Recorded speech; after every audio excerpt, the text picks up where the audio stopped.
안녕하십니까. 수요강의 사무엘하 함께 보도록 하겠습니다. 하나님의 계획을 다윗성으로 옮기는 부분부터 보죠. 다윗이 이스라엘에서 뽑은 무리 3만 명을 다시 모으고 다윗이 일어나 자기와 함께 있는 모든 사람과 더불어 바알레미다로 가서 거기서 하나님의 궤를 메우려 하니 그 궤는 그룹들 사이에 자정하신 만군의 여호와의 이름으로 불리는 것이라. 그 하나님의 궤, 우리가 속죄 하나님의 궤 뚜껑이 있잖아요. 거기에 그룹 사이에 있는 것으로 내가 너희와 함께하겠다. 우리 출애굽기에 봤죠. 바로 그것을 말하는 거죠. 그들이 하나님의 궤를 쇠술에 싣고 산에 있는 아비나답의 집에서 나오는데 아비나답의 아들 우사와 아요가 그 쇠수레를 모니라. 그들이 산에 있는 아비나답의 집에서 여호와의 하나님의 궤를 싣고 나올 때에 아효는 궤 앞에서 가고 다윗과 이스라엘 온 족속은 잣나무로 만든 여러 가지 악기와 수금과 비파와 소고와 양금과 제금으로 여호와 앞에서 연주하더라. 그들이 나곤의 타작마당에 이르러서는 소들이 띠므로 우사가 손을 들어 하나님의 길을 붙들었더니 여호와 하나님이 우사가 잘못함으로 말미암아 진노하사 그를 그곳에 치시니 그가 거기 하나님의 길 곁에서 죽으니라. 굉장히 유명한 사건이죠. 하나님의 궤를 붙들어서 소가 날뛰어서 붙들었는데 그것 때문에 죽었다. 그러니까 하나님의 거룩함 그리고 하나님의 기준을 만족시키는 것은 어떤 상황과 환경 가운데서도 변하지 않는다는 것을 보여줍니다. 그리고 여호와께서 우사를 치심으로 다윗이 분하여 그곳을 베레스 우사라 하였으니 그 이름까지 오늘까지 이르니라. 다윗이 그날에 여호와를 두려워하여 이르되 여호와의 궤가 어찌 내게로 오리오 하고 다윗이 여호와의 궤를 옮겨 다윗성 자기에게로 메어 가기를 즐겨하지 아니하고 가드 사람 오베데돔의 집으로 메어 간지라. 그래서 다윗이 말 그대로 약간 좀 겁을 먹은 것 같죠. 그래서 어떻게 이 옮기는 모든 순간순간에 이런 희생이나 이런 게 있으면 어떻게 할까 고민하다가 가드 사람 오베데돔의 집에 메어 간지라. 근데 이 가드가 이게 블레셋 지역이거든요. 그래서 이 오베데돔이 아마도 이스라엘 사람이 아닌 것으로 추정이 됩니다. 이방인인 것이죠. 이방인의 집에 어떻게 하나님의 궤가 있을 수 있었을까? 나중에 보면은 오베데돔이 또 등장을 합니다. 그때 또 보기로 하고 여호와의 궤가 가드 사람 오베데돔의 집에 석 달을 있었는데 여호와께서 오베데돔과 그의 온 집에 복을 주시니라. 또 가드 사람이라는 게 강조가 되죠.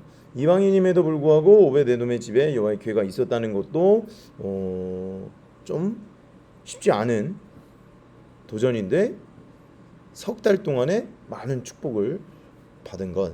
그러니까 이방인에게 상관없이 하나님의 거함을 순종함으로 받아들이는 사람들에게는 이렇게 복이 주어지는 것을 보여주고 있습니다. 어떤 사람이 다윗 왕에게 아뢰어 이르되 여호와께서 하나님의 궤로 말미암아 오베데돔의 짐과 그의 모든 소유에 복을 주셨다 한지라. 다윗이 가서 하나님의 궤를 기쁨으로 메고 오베데돔의 집에서 다윗성으로 올라갈새 여호와의 궤를 맨 사람들이 6걸음을 가매 다윗이 소와 살찐 송아지를 제사를 드리고 다윗이 여호와 앞에서 힘을 다하여 춤을 추는데 그때에 다윗이 배 에봇을 입었더라. 다윗과 온 이스라엘 족속이 즐거이 환호하며 나팔을 불고 여호와의 궤를 메어 오니라. 그래서 오베데돔의 집에서 이제 여호와의 궤를 가지고 이제 나왔죠. 그래서 오베데돔의 짐과 그의 모든 소유에 복을 주셨다. 기쁨으로 메고 오베데돔의 집에서 다윗성으로 올라갔다. 그래서 궤가 있는 곳에 하나님의 축복이 임했다는 것을 다윗이 기뻐했다는 것을 알 수 있습니다.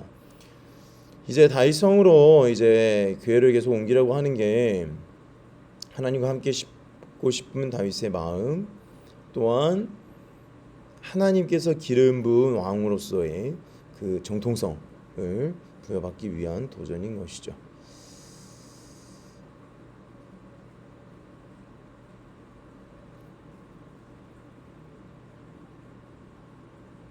(13절입니다) 아니죠. 15절까지 봤나요? 15절부터 다시 읽겠습니다. 다윗과 온 이스라엘 족속이 즐거이 환호하며 나팔을 불고 여호와의 궤를 메어 오니라. 여호와의 궤가 다윗성으로 들어올 때에 사울의 딸 미갈이 창으로 내려다보다가 다윗 왕이 여호와 앞에서 뛰놀며 춤추는 것을 보고 심중에 그를 업신여기니라. 여호와의 궤를 메고 들어가서 다윗이 그것을 위하여 친 장막 가운데 그 준비한 자리에 그것을 두매 다윗이 번제와 화목제를 여호와 앞에 드리니라. 이 업신여김, 하나님을 예배하고 하나님 앞에 삶을 드리는 것, 다윗에게는 이게 전부거든요. 사실 다윗이 왕이 된 것은 하나님을 예배하고 하나님을 경배하고 하나님의 주권을 인정했기 때문에 왕이 되었죠. 그래서 다윗에게 하나님의 궤라고 하는 것은 자신의 인생 전체인 거죠. 그건 알 리가 있습니까? 없죠. 사울의 딸 미갈이 궁정에서만 살던 사람이 어떻게 이걸 알겠습니까? 그래서 이 일을 통하여서 이제 계속해서 다윗에게 이상한 말을 합니다. 그래서 태가 문에 닫혀버리는 저주가 임하게 되는데, 다윗은 번제와 화목제 여호와 앞에 드리면서 하나님께서 함께 계신 나라와 민족을 선포하는 일이 일어납니다. 다윗이 번제와 화목제 드리기를 마치고 만군의 여호와 이름으로 백성에게 축복하고 모든 백성 곧 온 이스라엘 무리에게 남녀를 막론하고 떡 한 개와 고기 한 조각과 건포도 한 덩이씩 나누어 주매 모든 백성이 각기 집으로 돌아가니라. 이게 한 사람 한 사람을 다 챙겼다는 것이죠. 그리고 다 집으로 돌아가게 되었습니다. 다윗이 자기의 가족에게 축복하러 돌아오매 사울의 딸 미갈이 나와서 다윗을 맞으며 이르되 이스라엘 왕이 오늘 이렇게 영화로우신지 방탕한 자가 염치 없이 자기의 몸을 드러내는 것처럼 오늘 그의 신복의 계집애 중에 눈앞에서 몸을 드러내셨도다 하니, 이제 비웃으면서 다윗에게 말을 하는 거예요. 어떻게 왕이 돼가지고 이렇게 몸을 다 드러내놓고 춤을 출 수가 있느냐.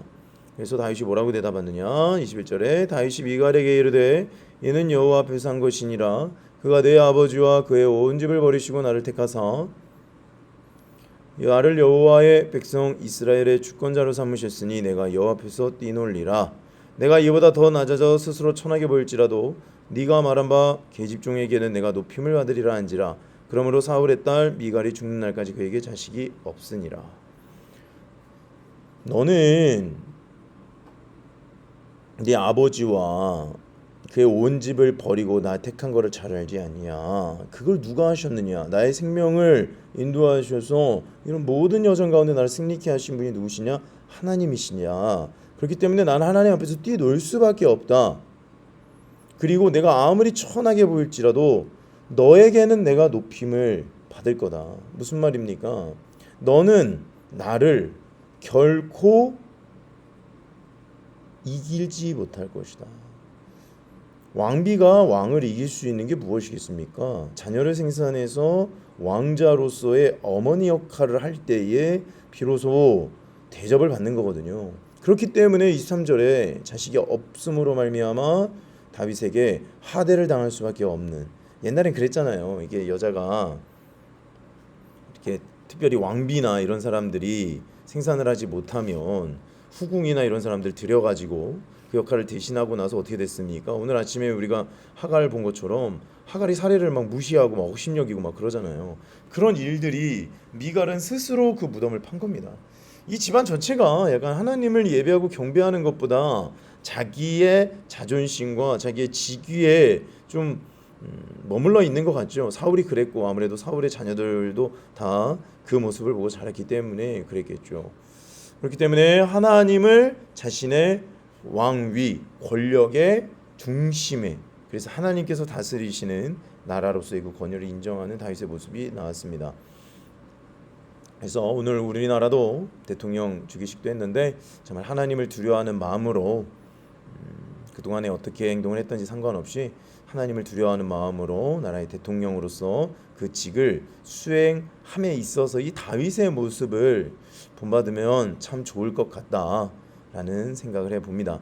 그래서 나라와 민족이 언제나 제대로 성장하고 통합되고 분열이 사그라들 때는 언제냐? 리더십이 하나님을 예배하고 경배하는 자리에 섰을 때에 그 모든 것들을 하나님께서 알아서 해주시거든요. 그래서 하나님을 경배하고 예배하는 삶을 살아가는 그런 다윗과 같은 삶, 우리 나라 민족, 우리 교회, 그리고 우리의 가정 일터가 됐으면 좋겠습니다. 그래서 하나님의 교회, 하나님의 말씀, 성경, 우리의 삶 한복판에 항상 두고 그곳으로 말미암아 우리의 삶의 기준을 삼을 때 여호와 하나님께서 그곳에 임재하시고 주님의 뜻대로 일을 이루어 나가심을 우리가 꼭 기억했으면 좋겠습니다. 기도합니다. 하나님, 다윗이 여호와의 궤를 이제 다윗 성으로 가지고 왔습니다. 얼마나 기뻤는가. 몸이 다 드러날 정도로 춤을 추는 그 기쁨, 이것이야말로 다윗을 존재하게 하신 하나님을 향한 기쁨의 예배가 아니겠습니까? 우리의 삶 가운데서도 하나님이 중심이 되셔서 하나님을 예배하고 경배하는 삶이 가장 우리의 인생에서 소중한 것이 될 수 있도록 인도하여 주시옵소서. 감사합니다. 예수님의 이름으로 기도했습니다. 아멘. 사랑으로 축복합니다. 내일 새벽에 또 만나겠습니다. 감사합니다.